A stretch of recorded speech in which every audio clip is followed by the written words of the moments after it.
Pensa só. Como é que uma promessa quebrada entre dois rivais, lá na Itália renascentista, acabou levando a uma das descobertas mais malucas e profundas da história da matemática? Essa é uma história de um duelo de gênios, de um segredo roubado e do nascimento quase que acidental de um novo tipo de número. Vamos mergulhar nessa confusão. E tudo começa com esse juramento aqui. Um juramento bem solene. São palavras de honra, de fé, de sigilo absoluto. Uma promessa feita para conseguir um dos segredos mais cobiçados daquela época. E, como a gente vai ver, uma promessa que seria quebrada de forma espetacular, dando início a uma briga que mudaria o curso da ciência para sempre. E aqui estão os nossos protagonistas. De um lado, Niccolò Fontana, mais conhecido como Tartaglia, o Gago, um gênio da matemática, mas um cara bem irritadício. Do outro, Girolamo Cardano, uma figura complexa. Ele era médico, jogador inveterado, um brigão que, dizem, uma vez não pensou duas vezes antes de cortar o rosto de um cara com uma faca. Duas personalidades que eram o oposto uma da outra, prestes a colidir de um jeito épico.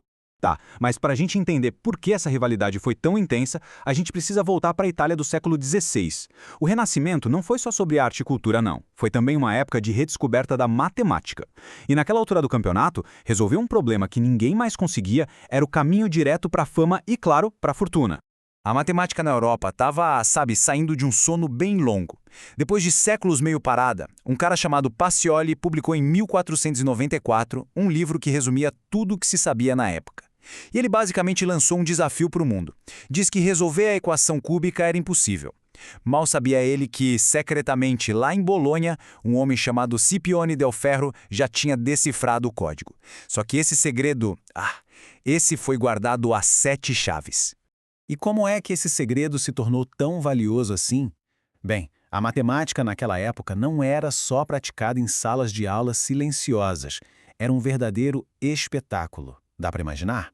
Pois é, eram duelos de intelecto. Os competidores se enfrentavam em praças públicas, resolvendo problemas na frente de uma multidão que até apostava nos resultados. Ganhar significava prestígio, prêmios em dinheiro e, o mais importante, atrair alunos que pagavam bem pelas aulas. Nesse cenário, ter uma fórmula que mais ninguém conhecia era como ter uma arma secreta, uma arma invencível. E é exatamente aqui que a nossa história começa a pegar fogo. A posse dessa fórmula secreta se torna o centro de uma batalha cheia de drama. O aluno de Del Ferro, um cara chamado Fior, todo cheio de si, decide usar a fórmula secreta para ganhar fama e desafia o Tartaglia publicamente. O que ele não esperava é que o Tartaglia, sob pressão, conseguiria redescobrir a solução sozinho, dias antes do duelo. O resultado? Uma vitória humilhante para o Tartaglia. A fama dele explode por toda a Itália e chega aos ouvidos de ninguém menos que Cardano, que precisava desesperadamente desse segredo para o livro que ele estava escrevendo. Aí o Cardano iniciou uma campanha, implacável. Ele implorou, elogiou, prometeu mundos e fundos ao Tartaglia para conseguir a tal da fórmula. O Tartaglia, sempre desconfiado, recusou várias vezes.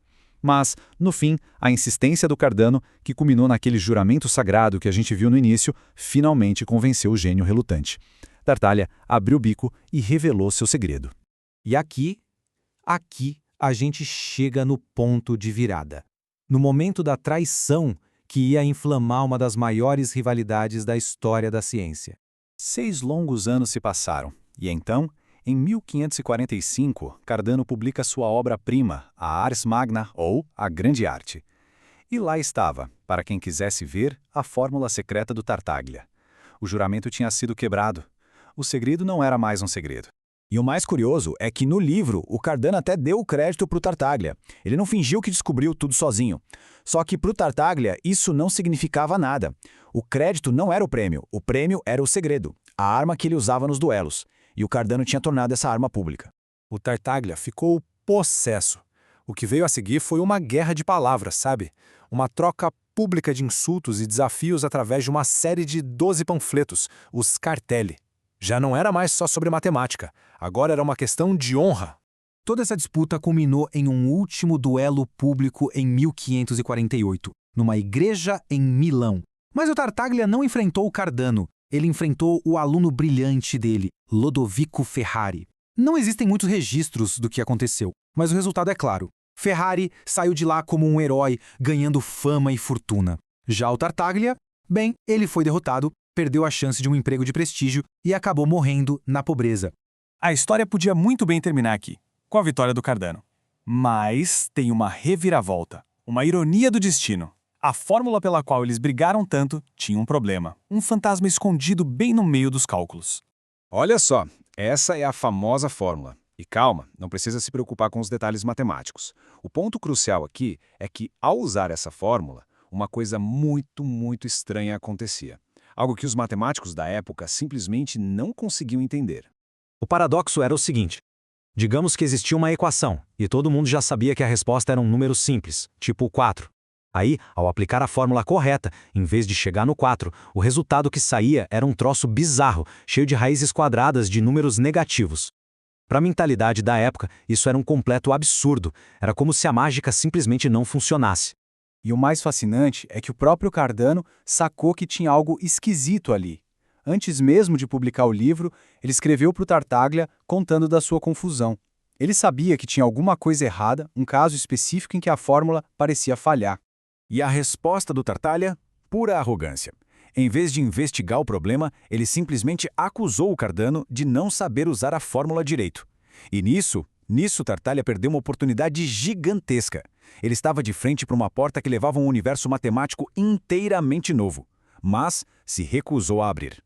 O Cardano, no entanto, não ignorou completamente esse enigma, e a investigação dele, mesmo que ele não tenha percebido na hora, plantou a semente para a próxima grande revolução na matemática. Cardano meio que brincou com a ideia desses números impossíveis. Ele mostrou que, se alguém ignorasse o fato de que eles não deveriam existir e só seguisse as regras da álgebra, eles poderiam levar a respostas corretas. Mas ele concluiu que era só uma curiosidade, escrevendo que era uma sutileza tão requintada quanto inútil. Ele estava ali na beirinha da descoberta, mas não deu o passo final. Mas o quebra-cabeça seria resolvido. Décadas depois, outro matemático italiano, Raffaele Bombelli, pegou o problema para si. Ele olhou para aquela equação que estava dando dor de cabeça no Cardano e o Bombelli teve uma ideia radical. E se a gente tratasse essas raízes de números negativos como números de verdade? Ele fez exatamente isso. E como num passe de mágica, ao manipular aquela expressão bizarra, as partes impossíveis simplesmente se cancelaram, deixando para trás a resposta simples e correta, o número 4. E essa é a lição brilhante dessa história. Aquela falha na fórmula, aquele cálculo que parecia inútil, era, na verdade, o nascimento dos números imaginários e dos números complexos. O que começou como uma briga amarga por um segredo roubado, levou a uma ferramenta matemática que hoje é absolutamente fundamental em áreas como engenharia, física quântica e toda a tecnologia de comunicação que a gente usa. Então, o ponto crucial é este. Uma rivalidade humana, cheia de ego, traição, forçou os matemáticos a encarar de frente números que eles acreditavam ser impossíveis. E ao fazer isso, eles descobriram um mundo completamente novo. O que nos leva a uma última pergunta. O que hoje a gente considera sutil e inútil, mas que um dia vai se tornar a base do nosso futuro?